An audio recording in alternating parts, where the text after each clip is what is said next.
Men are brainwashed to work and watch sports. Chapter 1. Men are brainwashed to be macho, capitalist skin dogs. Men are indoctrinated to be stupid working clones. Modern men are portrayed in the media as effeminate metrosexual types like the pop stars. Professional athletes wear earrings. Real men know about all the pain and suffering in the world. A real man would never do something as frivolous as wear an earring. Men are taught to act like stupid, one-dimensional clones who go crazy when a pretty woman walks past. Men are portrayed as stupid beer-drinking, sports fan mooks who like junk food. A strong noble man is an explorer and improver of life, but very few men make it to the state of being. They allow themselves to be brainwashed by the capitalist machine, get married, and have kids, and often get trashed by the work world and their wives who try to control them. Every guy is horny all the time by nature, which is who we really are, but society has us scared of our natural sexuality by having men portrayed as rapists and child molesters all over TV and movies. Now they're branding us as porn addicts. It's normal to want to see naked women. They have loads of laws about sexual harassment at work. Many colleges have dating rules. The implicit meaning is that men are animals and can't be trusted. My message is to listen to no one but yourself. Don't let society or other people define who you are. A man can be sensitive, thoughtful, and creative, but he has to be tough, strong and noble too, always trying to better his life and the life of the world. Violence is cool in the movies. When some guy in some Muslim terrorist group I saw on a TV show about suicide bombers says they show recruits Arnold Schwarzenegger movies in order to instill a sense of bloodlust in them, do you think he doesn't know what he's talking about? But then Arnold gets on TV in his campaign speech now on YouTube, telling us to protect the kids from violence, and nobody seems to pick up on the stupidity of it all but The Daily Show on the Comedy Network. Pop culture entertainment is not only useless but negative in the sense that violence in video games, TV shows and movies becomes associated with both the way to solve problems and the recreational activity of entertainment. Then when it's paired with the junk food people eat while they engage in this stuff to get an extra pleasurable, comfortable sensation, is it any wonder that the nation with the most pop culture entertainment is the most violent nation on earth? I saw a show where they had some upper-class black family. The father says it's a great birthday party. The wife says okay, you can go watch your game now, implying that this idiot who was smart enough to earn all this money for this lifestyle is nevertheless a stupid mook who wants to watch some silly game in a desperate way.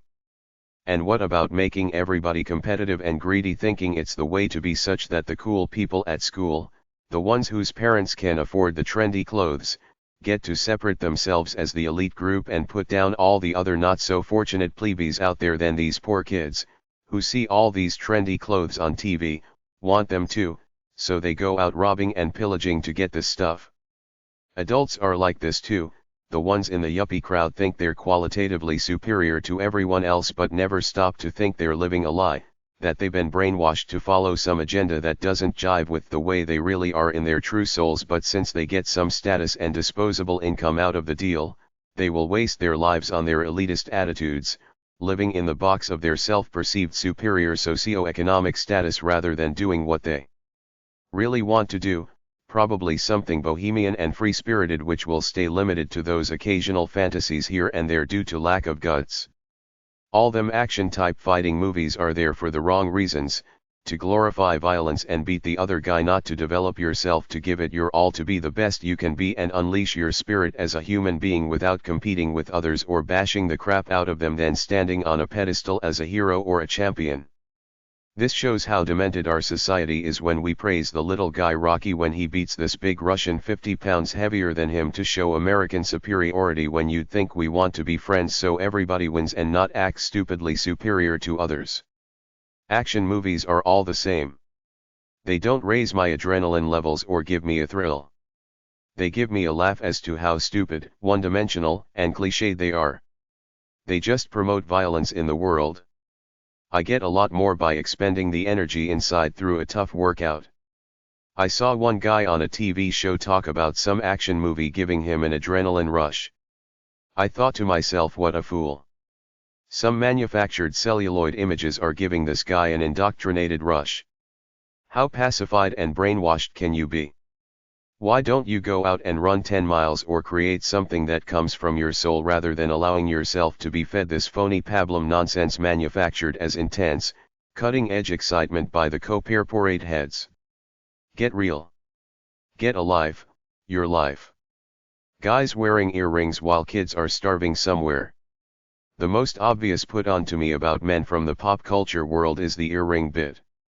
Men are trained to aspire to achieve something great in life according to capitalist ideology, which is a lie in itself according to the bohemians and hedonists who live for inspiration and pleasure. But anyway, according to the macho culture I was raised in, real men are functional and achievement-oriented. We do things to help the world and make money, yet these days we got guys who have been somehow brainwashed to think it's cool to go to some store, buy an earring or two, have their ears pierced, then look at their mugs in the mirror while they put them in. Half of the world is starving while you're this vain, empty, lost, and frivolous that you've got nothing better to do than put an earring in your ear because you think it makes you look cool because you saw a bunch of supposedly cool people do it on TV. You're a brainwashed part of the herd, not strong enough to present yourself to the world as is, letting your actions speak rather than your supposed trendy exterior along with a Nike logo plastered on you somewhere and that cheesy sportsca. The dull, generic, middle-class version of cool.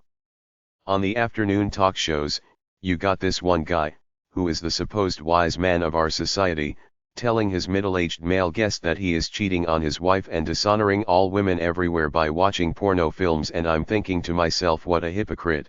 As if he hasn't masturbated thousands of times before fantasizing either about women he knows, women he sees somewhere out in public, pictures in a magazine, women he creates in his mind, or women he sees on a screen either on a regular TV show or on a porno video. He's implying that the people who perform in these movies are demeaning themselves, but a lot of the people in the porn industry don't think so. They say it's nature and they're doing something to bring pleasure to others. They choose this line of work freely. You can't judge them saying they're dishonoring themselves and then say that if a guy or gal watches it they're dishonoring all of humanity by being that low or carnal, supposedly watching people exploit themselves. The porn stars would resent this. Many are proud that they bring pleasure to people while earning an honest paycheck. Watch the Adult DVD Awards. They don't exactly look like they're ashamed of themselves. The point is that you got this lying hypocrite advising us, the regular plebeies, with his supposed high standards, tell us what is right according to him, which are supposedly mainstream values. This is the brainwashing factor. The average middle-aged male doesn't think freely like I do and knows this is crapola. He's thinking because this alleged wise man has his own TV show and a certain credibility given to him by stupid, brainwashed people en masse as a collective group within society, then what he says is right and true even when it ain't, which is most of the time. The most natural thing in the world to do is to relieve sexual tension, men and women alike. Men have 7 to 10 times more testosterone than women, which is the sex hormone, what makes us all horny. If some life expert is acting holier than thou like he doesn't live in the same sexual paradise and gutter in the privacy of his mind that I live in, then I laugh at him contemptuously and call him what he is, a liar. You can't deny human nature, and if you act like you do, I don't care, that's your business, but don't disrespect me and other wise people by trying to lie to my face about it. Most people married for 7 or more years get most of their sex through masturbation. If married people have sex less than 3 times a week, as most sexual surveys say, then what is a guy supposed to do for the rest of the time? According to Dr. Delusion, you're supposed to be a good boy and sleep with your hands over the covers. He's telling me to get real. It would be a joke if it wasn't so sad, because people listen to this stuff, believe it's wise knowledge and try to follow it even when it goes against their true nature. I can have 3 sexual orgasms in the space of an hour and frequently do so. What the hell am I supposed to do in order to live with myself and stay sane because of who I am by nature? Would you rather that a married man watches pornos quietly in the basement or goes out during his lunch hour, committing adultery with someone who could pass an STD onto you? Get real. Live in the real world. Who really needs the reality check? No wonder Middle America is a wasteland of lost souls. These stupid pop culture, psychobabble talk shows have made us into a bunch of somber, soppy psycho-bamboozled powder puffs, sitting around with nothing better to do with our supposed valuable lives than watch stupid TV shows about some phony expert pretending he's got the answers, acting like the all-knowing father figure, chewing out his guests like a mother chews out a child, and his guests take it while the people sit at home watching it thinking this is the latest cutting-edge wisdom. Watching other people's trivial lives and sob stories have the effect of making us also a bunch of somber, psycho-bamboozled, gossipy, weak, uninspired souls. I am who I am in my nature sexually, sensuously, and every other way. I don't need somebody telling me that I shouldn't choke my chicken because of some misguided, hypocritical traditional values he's holding up as his shtick for the show, but underneath the facade, every man is just as primal as I am, which is why I don't fake it or hide it or buy into some phony pretending he's above his human nature. I am who I am by nature. It just is. I'm not proud of it or ashamed of it. It's just true nature. This is why I feel sorry for a lot of middle-aged men who were brought up to believe in the talking heads on TV. The phony guru tells men watching porno is bad, but it's really the most natural thing in the world for a man to do. He's messing a lot of men up with his one-dimensional, hypocritical brainwash. He's obviously a hypocrite because every man is a sexual hedonist, at least in the privacy of his mind. He's presenting himself as the authoritative father figure who knows best, and lots of people fall for it. You can usually tell what someone is like in just one look. Some dull-looking guy on TV tells you he wants to get you excited about your life, and he looks more like a walrus than a svelte, inspired dynamo. It's kinda like a joke, but this guy is messing people up by giving them false ideas that they'll try to follow, which are disastrous for living a full, free life. Then he's telling people how to lose weight. It's kinda like the blind leading the blind. He should look in the mirror. Nobody could accuse him of being vital-looking or athletic. The thing is that this stuff is still on TV, so somebody must be watching it. I feel sorry for people who watch TV talk shows and take it as more than meaningless entertainment, because it's really sad to see some of that crap they're hawking there, like all that psychobabble, new age nonsense that the suckers fall for. Professional sports, phony machismo for dull men. I listen to talk radio on the Rogers Network, cjob.com. They religiously report sports scores every hour with the news because Rogers owns a big sports network. I can't stand it, constantly reporting all this meaningless junk, trying to get me to care about overpaid punks making millions chasing a ball while the world is full of real problems. If the athlete doesn't care who he plays for as long as he gets the biggest contract, why should the fan buy into this business venture, which I presume he's doing because he wants an emotional connection with this team? But where's the emotional connection when the players are changing teams as quickly as they get a better offer? It's so obviously bereft of any sincere emotions, yet they keep pounding this stuff at us such that it's even covered as part of the mainstream news, as if it matters, as the supposed cool thing that the macho men of our society are supposed to watch and pretend is exciting and interesting, when to me, it's not only a con job, it's boring and elitist. It's silly. They create this phony in crowd of young, arrogant professional athletes, and the males of our society are supposed to watch it like good clones because it has been manufactured as the image of what cool, macho men, tough guy, good, old homeboys do. Watch sports on TV, when to me, it's a waste of my valuable time. I can't think of a more useless thing to do. I could solve most marital and family problems easily. All men have to do is stop watching sports on TV and spend the time doing things with their families.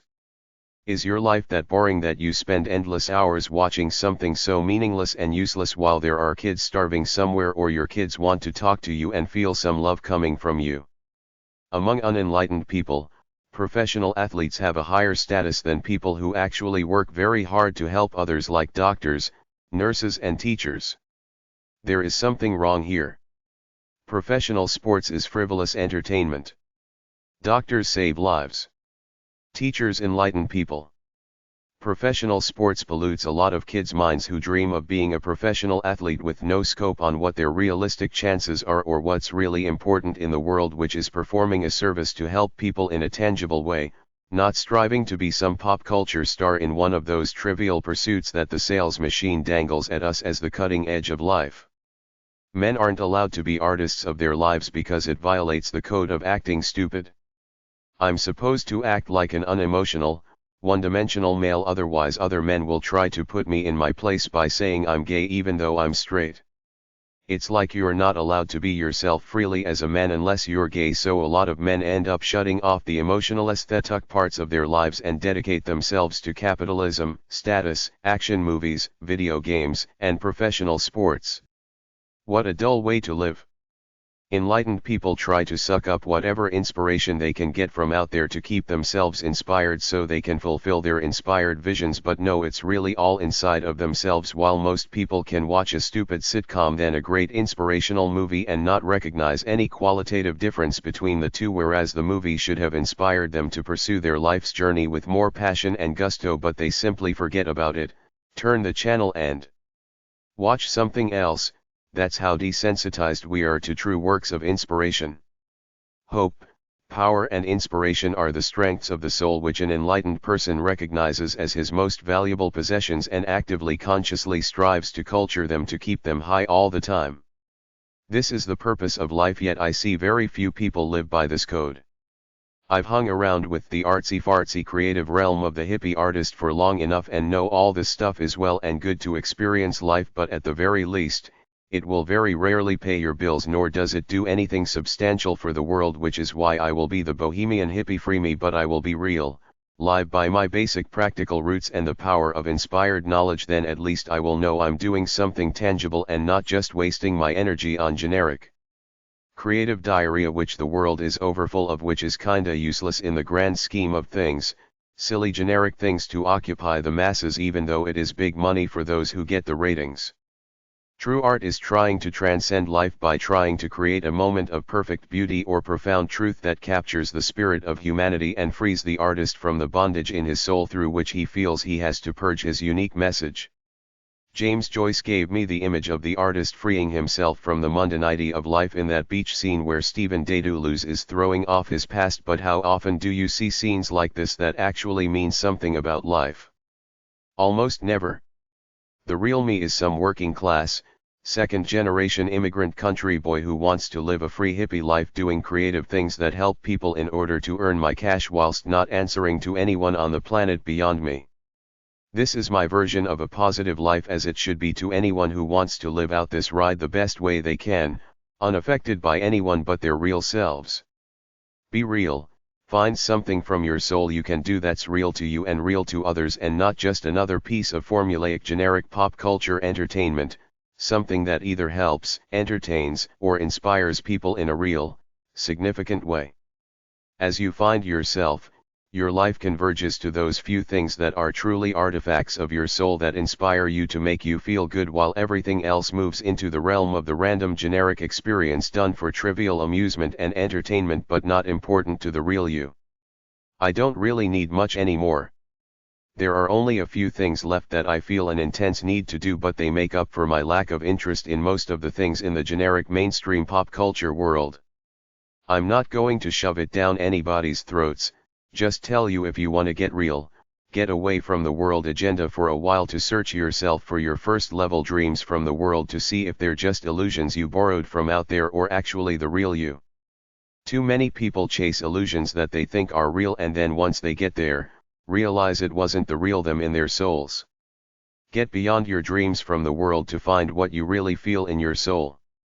Strip yourself down to your core and find your true purpose in life to earn you your cash and be a positive force in some way. The power in your soul is something you either have inside of you strongly or don't. That power must be tangible, something I feel strongly about that's worthy. The mass media pop culture world has partially destroyed the inherent power in most of us by giving us false gods to worship. My inspired power is inside of me. I have to create it by myself every day to strive to reach for my inherent goodness and my feelings of transcendence, as it should be for you if you aspire to live a full life. You either use up your natural energy pursuing this end and feeling good in the process, or you let it sit inside unused, which always leaves you with that empty feeling of self-betrayal whether you realize it or not. Find your uniqueness as a human being, then do something real with it purely without compromise, and you will get to live as great a life as any person can and find honor in the world as well. For books about how pop culture and the media destroys people's minds, try #302.23 at the library or the following books. Hollywood vs. America, Popular Culture and the War on Traditional Values, Michael Medved. Media Virus, Hidden Agendas in Popular Culture, Douglas Rushkoff. Trivia Pursuit, How Showbiz Values Are Corrupting the News, Knowlton Nash. Everything's a Racket, Ned Beaumont, 2001. For a movie that goes beyond the generic pop culture fare, try Pontiac Moon, 1994, with Ted Danson in it.